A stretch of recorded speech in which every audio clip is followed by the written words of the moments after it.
Hello friends, இங்கே பாருங்கள். மோட்டு வந்து 2 குட்டி போட்டுருச்சு. பால் குடிச்சிட்ருக்குது குட்டிங்க. இன்னொரு இருக்க மாட்டிருக்குது குட்டி.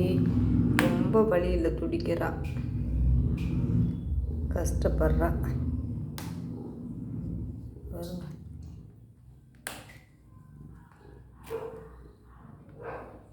கஷ்டமாக இருக்குது.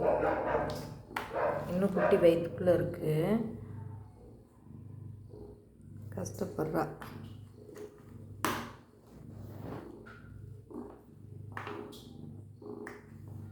சத்தம் கேட்குதுங்களா? அனத்துறா பாருங்கள்.